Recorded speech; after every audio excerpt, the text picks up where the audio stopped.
breathe and breathe. Hi everyone and welcome back to my channel. I hope you're all doing really well. For those of you who are new here, my name is Bethany and I'm really happy to have you here. It's been a hot minute, hasn't it, since I sat down in front of the camera. I think it's been about 8, possibly 9 months, which is a little bit embarrassing to admit. But I feel like I had to take some time off to really rebuild myself. I had a quite stressful last summer. Lots of things happened. Some things happened that were incredible. I welcomed home the cutest work colleague known to mankind. For those of you who don't know, I've got a little puppy, Charlie. He's not in this room right now because he is far too distracting. However, I'm sure most of you have seen him all over social media in the last few months.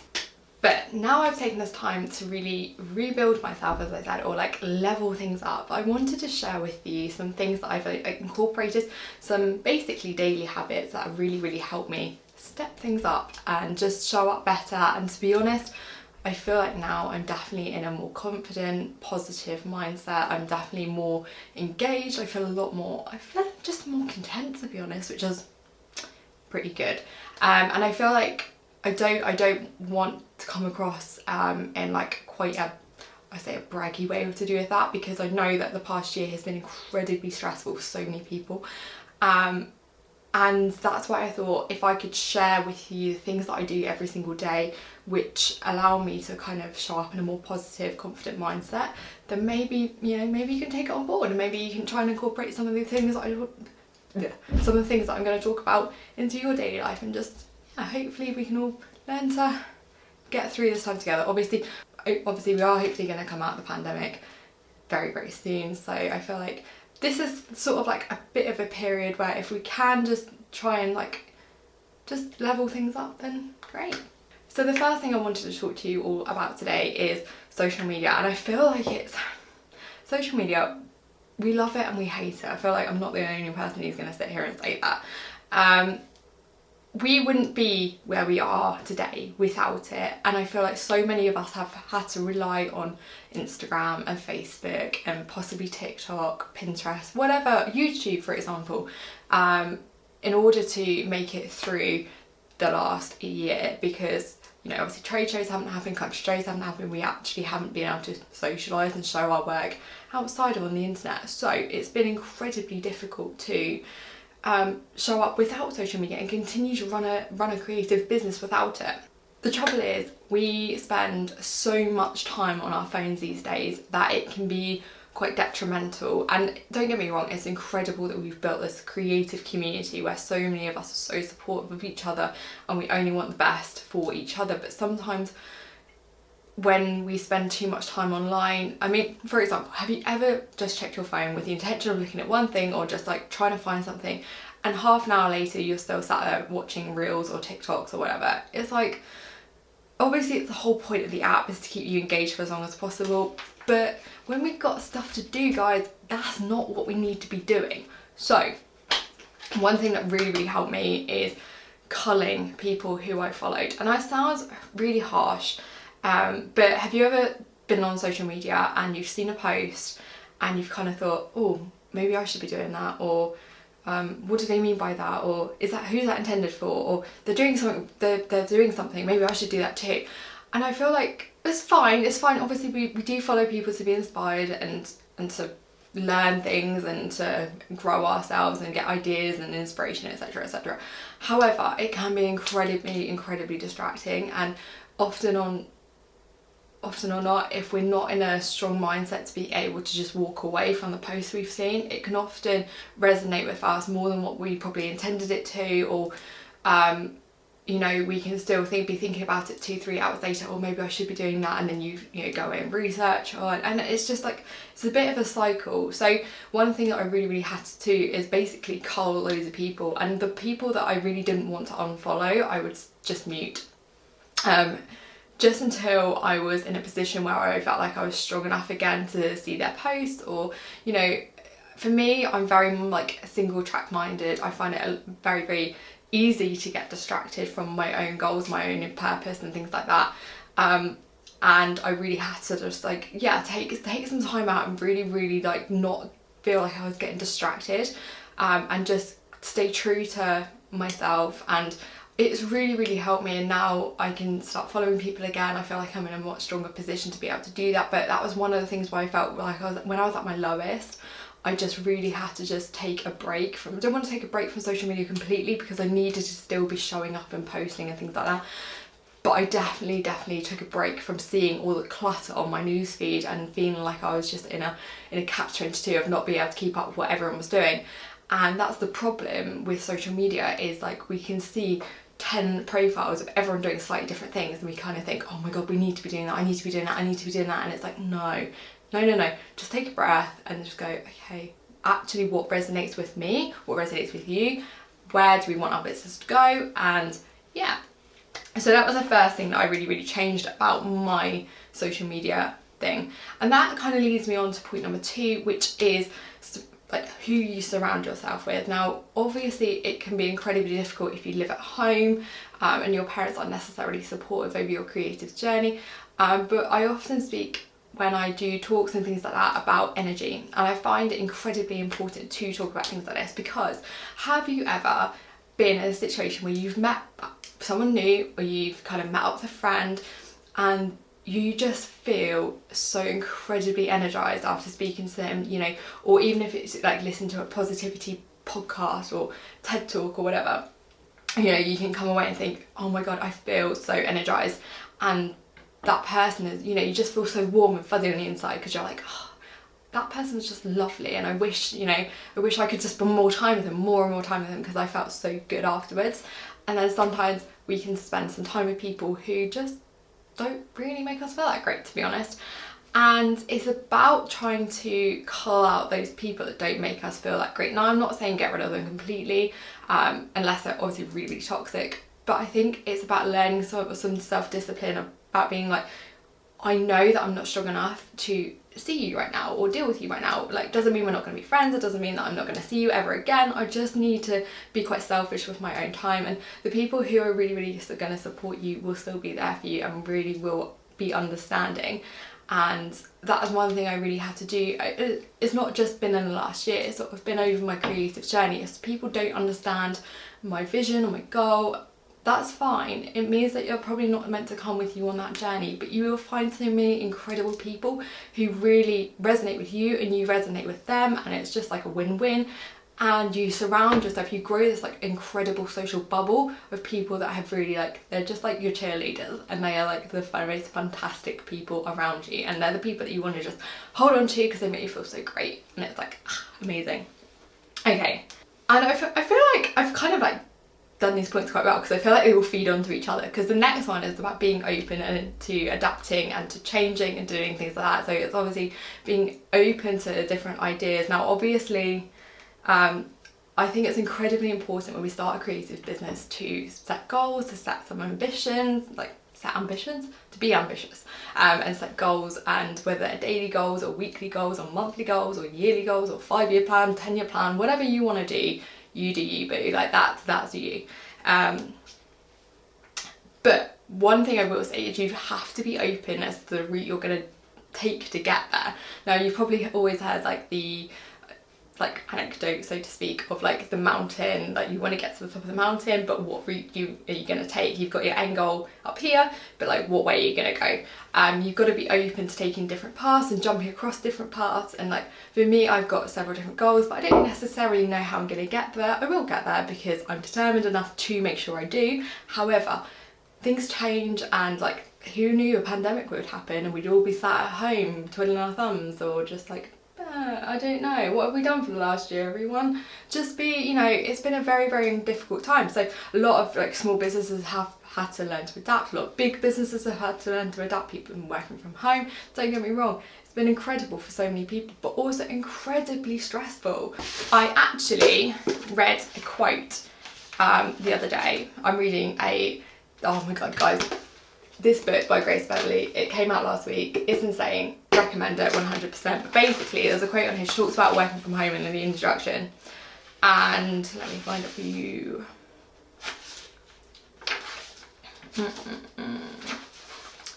And it says, I just didn't understand working from home as a luxury. You get to have meetings in your pyjamas, your colleague is your very cute dog, and there's an unlimited supply of snacks. But despite all the perks, I find myself falling into a spiral of uncreativity and poor mental health, feeling my life revolved around to-do lists with no purpose.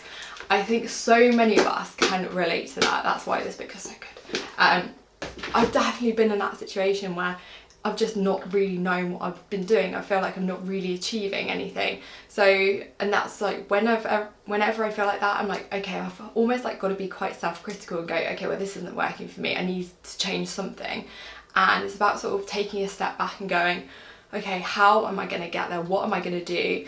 What isn't working for me in the business? And there's so many different videos I'm going to film all about this because, you know, I think it's incredibly important for me to try and be as transparent as I can be to do with my own business.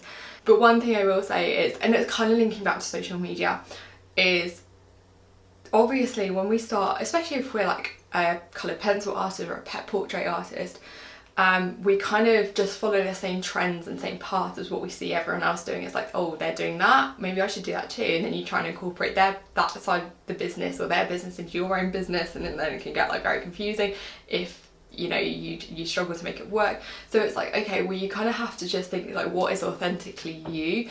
What do you want to do? Not everyone's path to their goals are going to be exactly the same. Like, who knew I'd be like doing a Patreon channel a year ago? I didn't really think that I would ever have the confidence to do that, but we move and we have to do stuff like that in order to keep evolving and keep adapting. And I think like it's incredibly important to not be too rigid. Obviously, I see a lot of people talk about like business, like creative business plans. Now, personally, I've never had a business plan because I've never wanted to structure my life in that way. I know roughly where I want to be in 5 years, but I don't know how I'm going to get there. I will, as I said, I will make it happen because I'm that sort of person that I try to be as proactive as I possibly can. But I'm not going to dwell too much on like the ins and outs of how I'm going to get there. So yeah, be open to adapting and change is incredibly important. And obviously like the next point is, I kind of just touched on it briefly then, but set goals. So set your daily goals, your weekly goals, your monthly goals, possibly your yearly goals. Don't set your 5-year goals because it's a bit of a long time. And I think that we can often get sucked into just like in the rat race of doing things, and it's like, no, we kind of just have to take each day as it comes and just be open to adapting and change with like different things that are thrown at us. Now obviously one thing I will say is our goals have got to be solely for us, not what we think we should be doing because of what we've perceived or what we see on social media or what others think we should be doing. It's like, no, what is truly us and what do we have to do and where do we want our businesses to go, how do we want to grow, etc. And I think, you know, you got to remember as well that everyone is going to have different goals. You know, some people's goals might be to own, I don't know, a Bentley. And other people's goals would be to just make it through to the end of the week and just have all their bills paid. Obviously, you've got to decide where you fit into sort of like the spectrum of life, and then, you know, how are you going to earn that money? Now, obviously, I'm going to speak about different income streams because it's incredibly important to not just narrow yourself in one income stream when we're starting a business, because it's very, very unusual for a business just to work on one income stream. But one thing I think I really want to touch on right now is the idea of hustle. Now we hear the word hustle so often, like side hustle, just hustle really.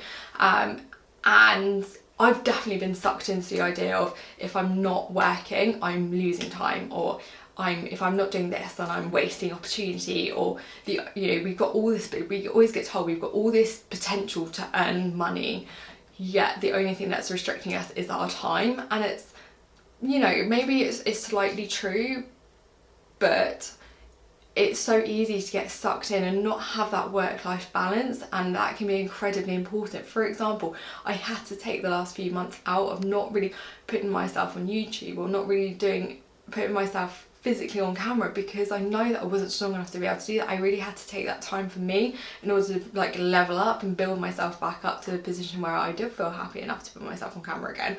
And that kind of leads on to my next point, which is making sure you're prioritizing your health.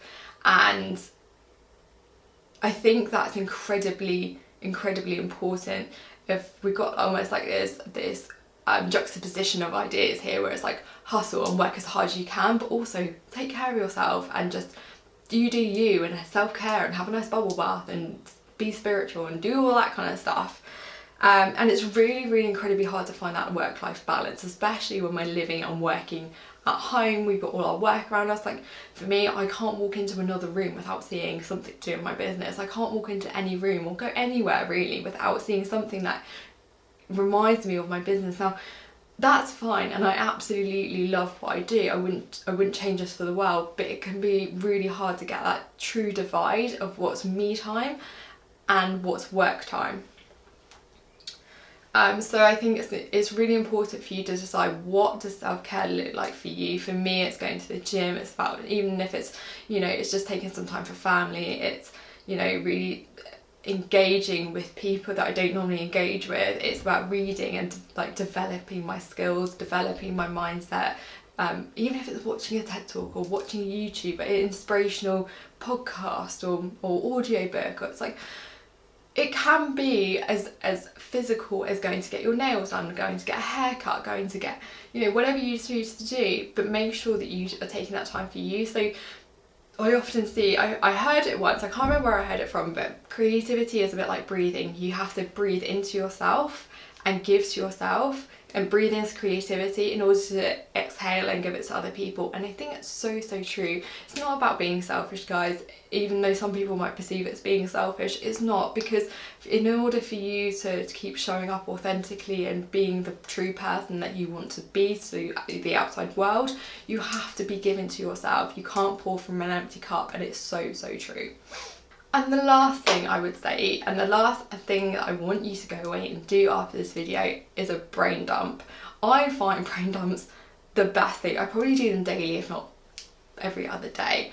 And it's basically where I get every single little idea that's in this head and just like bleh. I tend to do mine on my iPad. I find it with my Apple Pen, because then I'm not like having loads of notebooks and pads everywhere and anywhere, and it just means that I can tick things off or just scrub things out when I accomplish them. It's not really having to-do lists, it's literally anything that's in my head. It's just often it's so good just to get it out, and it's something that I recommend to when I do coaching. It's something that I recommend to my clients a lot. It's just like, get everything that's in your head, because when I jump on a call with people, it's like all these ideas, and I'm like, okay, well, we need to focus and prioritize where you're going to go next. So we need to almost get all the ideas out, and then it can be a lot easier kind of to develop a path and for you to build on your business, yourself, your goals, etc., when you've got things just written out, and all of a sudden things become a lot clearer as to how you're going to achieve the next step in your journey.